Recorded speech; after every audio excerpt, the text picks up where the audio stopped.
Bismillahirrahmanirrahim. Naeem Virtual Academy में खुश आमदीद. I am Aftab Hussain Samo. Today is lecture number 47 and the topic is the famous deserts of the world. In last lecture we discussed the famous dam of the world, in which in this topic we discussed the famous deserts of the world.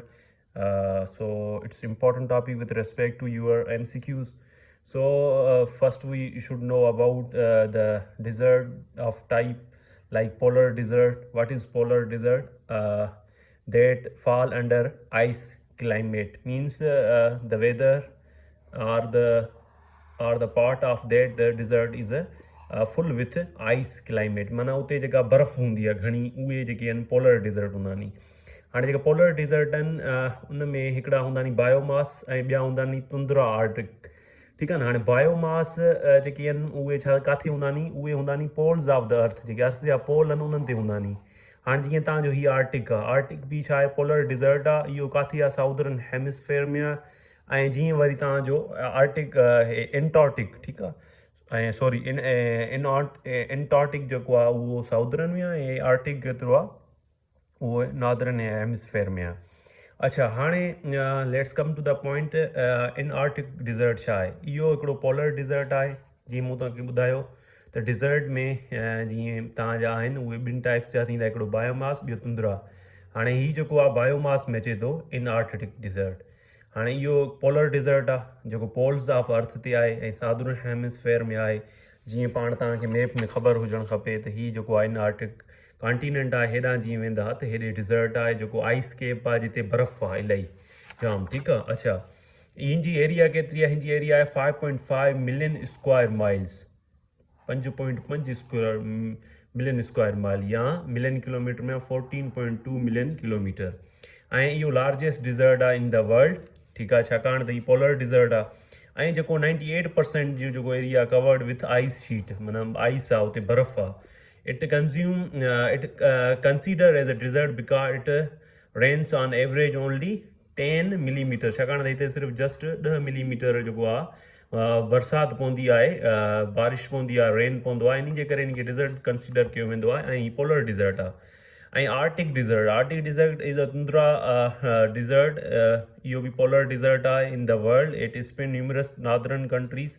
किथे किथे जेको आहे इहो spin थिए थो पियो. इहो जेको आहे जीअं तव्हांजा हीअ कैनेडा, ग्रीनलैंड एंड रशिया, हीअ जेके पार्ट आहिनि न, हीअ वारा पार्ट, इते जेको हीअ जेको आर्टिक डिज़र्ट खे हीअ आर्टिक, उहो तव्हां हीअ ॾिसंदा हूंदा, हीअ आर्टिक कॉन्टीनेंट आहे. हीअ हेॾां वेंदा आहिनि. आर्टिक ओशन आहे. आर्टिक ओशन जे मथां जेको आहे, सॉरी, आर्टिक ओशन जे हीअ जेको एरिया आहे रशिया, कैनेडा, ग्रीनलैंड वारो, इहो आर्टिक डिज़र्ट में अचे थो पियो. आर्टिक डिज़र्ट बि समहाउ सेकेंड टू दी छाजे आहे, इन आर्टिक जे आहे. छाकाणि त हुनजी 5.5 हिनजी 5.4 मिलियन स्क्वायर माइल जेका आहे हिनजी लेंथ आहे या एरिया आहे. ठीकु आहे.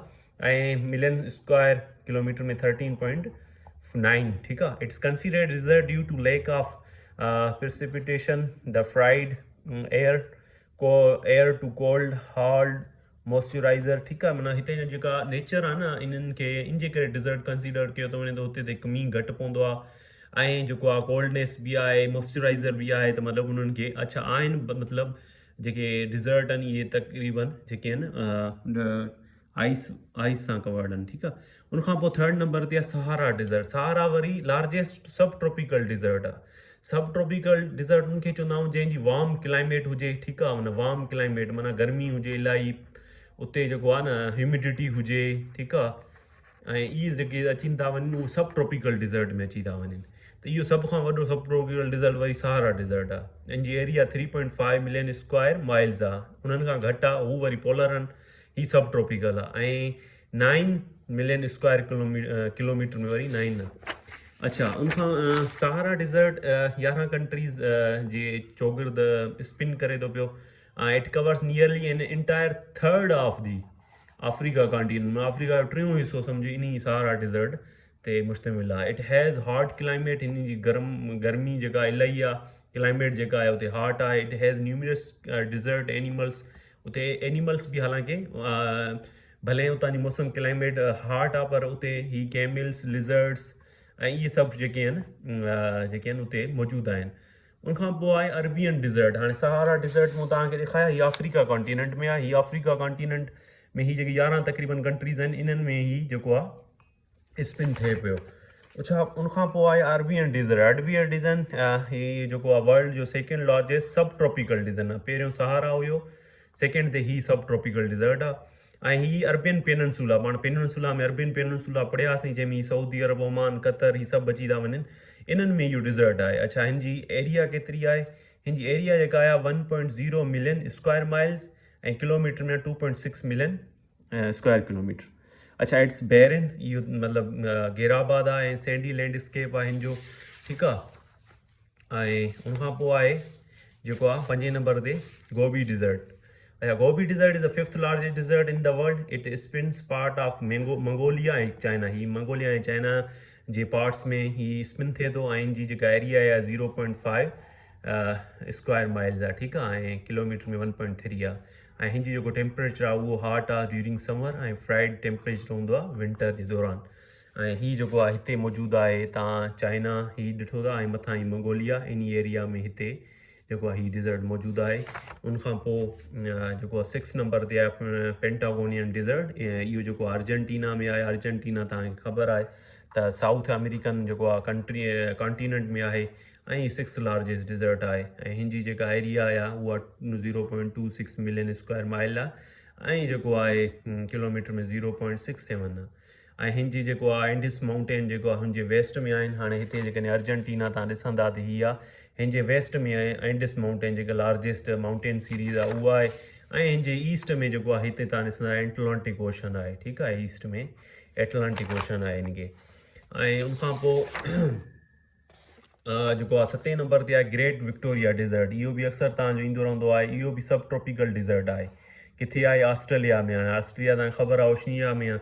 ऐं ही जो एरिया आहे 0.25 मिलियन स्क्वायर माइल या 0.65 million kilometre. It has harsh environment of sand, rocks and hard packed earth and grassland, ठीकु आहे न। इहो किथे मौजूदु आहे? इहो तव्हांजो हीअ ऑस्ट्रेलिया में आहे।